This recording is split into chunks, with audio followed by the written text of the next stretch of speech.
Quando a gente fala sobre autismo em nossas reportagens, sempre trazemos relatos das pessoas que têm esse transtorno e enfrentam limitações para se comunicar, enfrentam movimentos repetitivos, crises de ansiedade.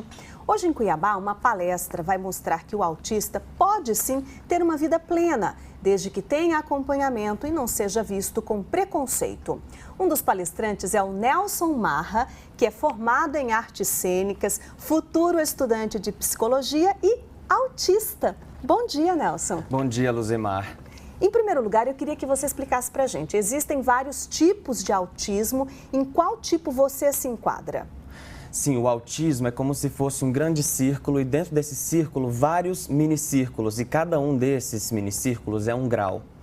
E vai dos mais severos aos mais leves. A síndrome de Asperger faz parte de todo esse universo, mas ela possibilita um autismo onde o portador pode ter uma facilidade maior para verbalizar durante a infância, durante a adolescência, fazendo com que ele, por exemplo, tenha vontade de ter amigos e tenha vontade de ter uma vida social diferente de um autista de uma posição mais severa, que às vezes ele não tem esse interesse de ter uma vida social, de se relacionar com outras pessoas. Hoje você mora no Rio de Janeiro, mas você é nascido em Barra do Garças, morou em Cuiabá por muito tempo. E quando você foi diagnosticado com autismo, você estava aqui. O que fez a diferença, Nelson, na sua vida para que você pudesse ter uma rotina como outros jovens da sua idade, por exemplo? Em primeiro lugar, as características autistas sempre foram extremamente respeitadas lá em casa. Os meus pais, até os meus 13 anos, não tinham a mínima ideia do que era autismo. Eles sabiam que isso existia, mas eles não imaginavam que isso era o que eu tinha. Você foi diagnosticado com que idade? 13 anos aqui em Cuiabá. O meu pai e a minha madrasta, na época, perceberam as características e ficaram preocupados de por que eu não tinha essa capacidade de socializar, por que eu me comportava daquela forma, eu andava daquela forma, a postura em que eu me sentava.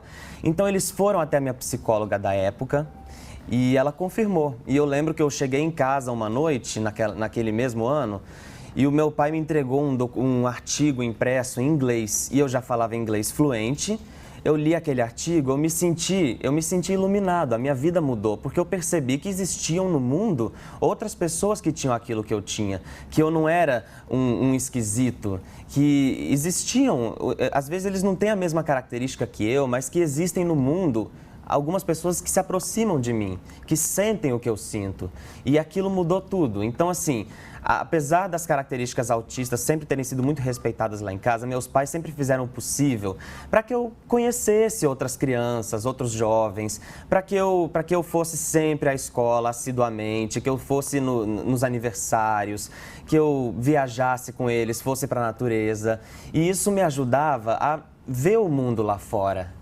Você sabe que muitos autistas não têm essa oportunidade de vida que você teve, esse acompanhamento da sua família, né? Isso acaba trazendo prejuízos para o desenvolvimento dessas pessoas que têm autismo. Hoje, na sua palestra, 7h30 da noite, no auditório da Unimed, na capital, que recado você vai passar, especialmente para as famílias que têm autistas? As principais indicações que eu passo para essas famílias é identificar as características do seu filho como características autistas e saber que aquilo não é grave. O fato dele fazer aquilo não significa que o estado dele é grave.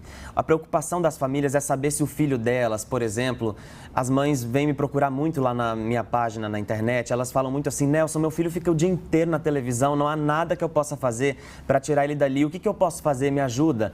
E aí, são várias perguntas que elas têm para fazer. Por exemplo, se elas virem o seu filho com os movimentos repetitivos o dia todo, não significa que ele é grave. São características que podem ser trabalhadas. E trabalhando-as, elas conseguem amenizá-las a ponto do filho não precisar parar de fazê-las, mas que aquilo não vai mais fazer mal a ele. Porque os próprios movimentos repetitivos são coisas que eu faço até hoje, com 21 anos, e me faz muito bem.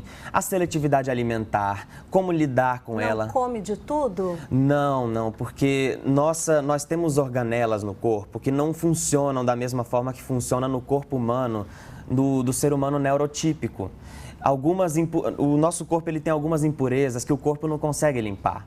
Então, o corpo autista rejeita muitos alimentos. Aí os pais não podem obrigar, então, a criança a tomar gosto por aquela comida? Não tem como obrigar. Existem alguns casos graves lá no Sudeste, por exemplo, no Rio de Janeiro e São Paulo, onde alguns médicos eles trabalham com abstinência. Que eles tiram tudo que a criança come e quando a criança está precisando muito da comida, eles dão aquela comida.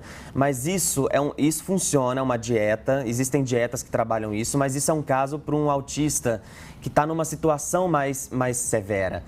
Por exemplo, no meu caso, nunca precisou disso, porque eu não comia muita coisa. Mas o que eu comia em grande quantidade e nas horas certas. Então, no meu caso, já não precisaria ser assim. Mas também não dá para... Na maioria das vezes, não dá para obrigar dessa forma.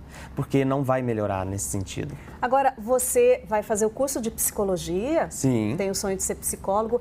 Além do acompanhamento psicológico, Nelson, que tipo de profissional deve estar sempre disponível para o atendimento de uma pessoa autista? Ele tem que ter acompanhamento psicológico, acompanhamento médico e o que mais?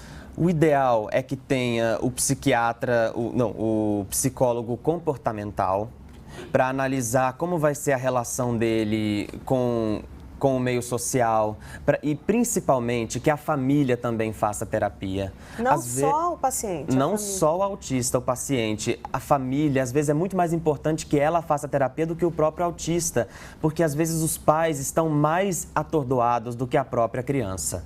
Os pais eles entram num estado de choque, porque é um pensamento de medo. O que vai acontecer com meu filho se eu morrer? O medo que eles têm da morte, de adoecer, de saber que ninguém no mundo pode compreender aquela criança como eles compreendem. A maldade que o mundo ainda tem, mesmo com todas as melhoras, a maldade que o mundo tem com essas diferenças. Então, esse medo acompanha esses pais, assim, do dia para a noite.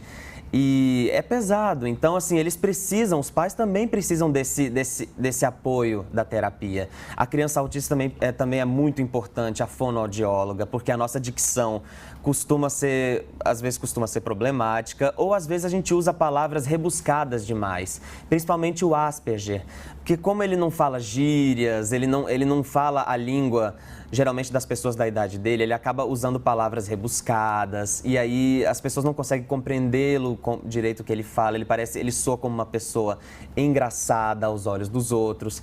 Então a fonoaudiologia ajuda a pronunciar melhor as palavras, a saber lidar com o diálogo melhor e até na coordenação motora.